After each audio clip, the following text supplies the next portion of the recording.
Welcome to my YouTube channel physics academy. Class 10 physics national book foundation unit number 14 के conceptual question हम कर रहे हैं। आज हम करेंगे कंसेप्चुअल क्वेश्चन नंबर 14.8 से onward. Conceptual question number 14.8, why are we advise not to touch electric switches with wet hand, first dry your hand. हमें ये एडवाइस क्यों की जाती है कि जब हमारा हाथ गीला हो तो इलेक्ट्रिक स्विच को हमें हाथ नहीं लगाना चाहिए, हमें टच नहीं करना चाहिए या बटन को ऑन ऑफ नहीं करना चाहिए। और हमें ये भी एडवाइस की जाती है कि किसी भी स्विच को हाथ लगाने से पहले या इलेक्ट्रिकल अप्लायंसेस को हैंडल करने से पहले हमारा हाथ पहले खुशक करना चाहिए, स्विचेस को हमें हाथ लगाना चाहिए। तो हम जानते हैं जब हमारा हाथ गीला हो तो इसका मतलब क्या है, हमारे जो हाथ के ऊपर है वाटर के मॉलिक्यूल्स मौजूद हैं। जो टैप वाटर है, जो हम रोज़मर्रा ज़िंदगी में जो वाटर इस्तेमाल कर रहे हैं, वो 100% प्योर नहीं होता। उसके अंदर मुख्तलिफ इम्प्योरिटीज़ शामिल होती है, जैसा कि साल्ट है, मिनरल्स है और दीगर इम्प्योरिटीज़ वगैरह। ये जो इम्प्योरिटीज़ है ये वाटर को कंडक्टर बनाती है, यानी कि इन इम्प्योरिटीज़ की वजह से वाटर से पानी से करंट फ्लो करता है और जिसकी वजह से हमें इलेक्ट्रिकल शॉक लगता है। और हम जानते हैं जब हमारा हाथ गीला हो जाता है, हमारे हाथ की जो रेजिस्टेंस है वो बहुत कम हो जाती है। जैसा कि ड्राई हैंड की जो रेजिस्टेंस है वो 1,00,000 ओम के रेंज में है। जब हमारा हाथ गीला हो जाए तो हमारे जो हाथ की जो रेजिस्टेंस है वो बहुत कम हो जाती है, जिसकी वजह से हमें इजीली करंट आ जाता है।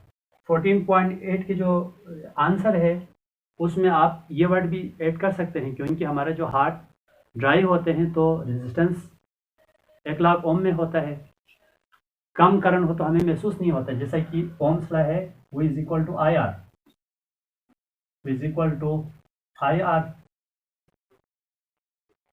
आई की वैल्यू निकालेंगे तो I is equal to V upon R. Voltage constant है तो I inversely proportional to resistance. जब हमारा हाथ खुशक होगा तो उसकी रेजिस्टेंस 1,00,000 ओम या इससे भी ज़्यादा हो जाती है, जिसकी वजह से करंट बहुत कम होगा तो हमें महसूस नहीं होगा, करंट नहीं आएगा। लेकिन जब हमारा हाथ गीला हो तो रेजिस्टेंस फ्यू हंड्रेड रह जाती है, जिसकी वजह से करंट इजीली फ्लो करता है, जिसकी वजह से हमें करंट आता है।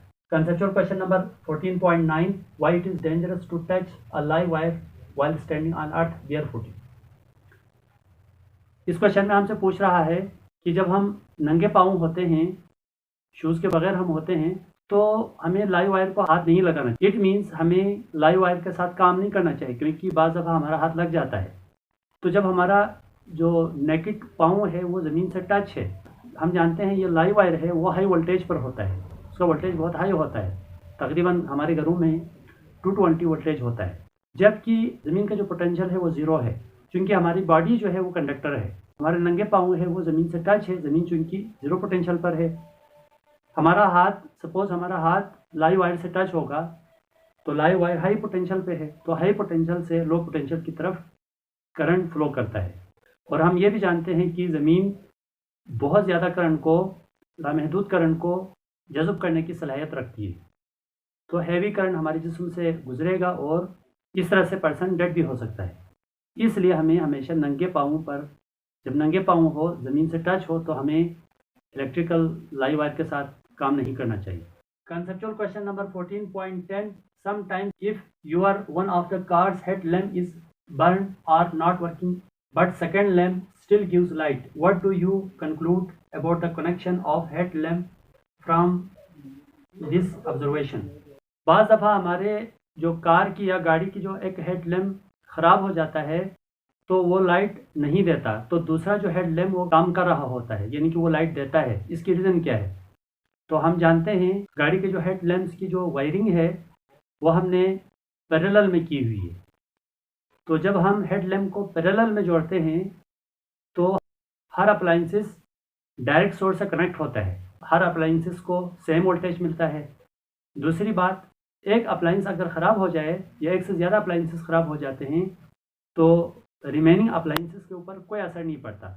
इसीलिए हेड लैम्प्स पैरेलल में जोड़े हुए हैं, तो एक लैम्प के ख़राब होने से दूसरे लैंप के ऊपर कोई असर नहीं पड़ेगा, यानी कि दूसरा हमें लाइट देता रहेगा। हमारे घरों की जो वायरिंग है वो भी हम पैरेलल में करते हैं, ताकि दो मकसद है, एक तो कोई बल्ब, कोई अप्लाइंसेस या पंखा है या बल्ब है या कोई डिवाइस है, अगर वो ख़राब हो जाता है तो बाकी कनेक्शन के ऊपर कोई असर नहीं पड़ता।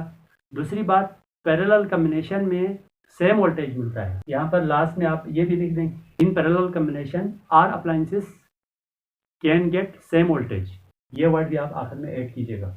यूनिट नंबर 14 के जो लास्ट कंसेप्चुअल क्वेश्चन है, conceptual question number 14.11, show that the volt ampere is equal to the watt, यानी कि हमने प्रूव करना है कि जो वोल्ट एम्पियर है वाट के बराबर है। वाट क्या है? पावर का ऐसा यूनिट है। इसका आंसर हम लिख देते हैं यहाँ पर, आंसर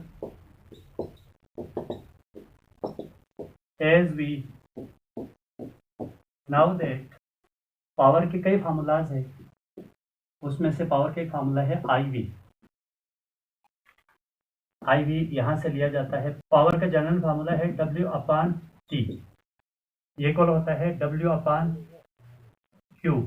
तो W is equal to QV, तो P is equal to QV/T।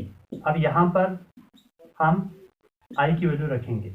इस तरह से भी आप कर सकते हैं, इसको आप डायरेक्ट लिख नहीं सकते हैं, क्योंकि आपने जब टॉपिक पढ़ा था उस वक्त आपने ये भी प्रूफ किया हुआ है। P is equal to I square R, P is equal to V स्क्वायर/R।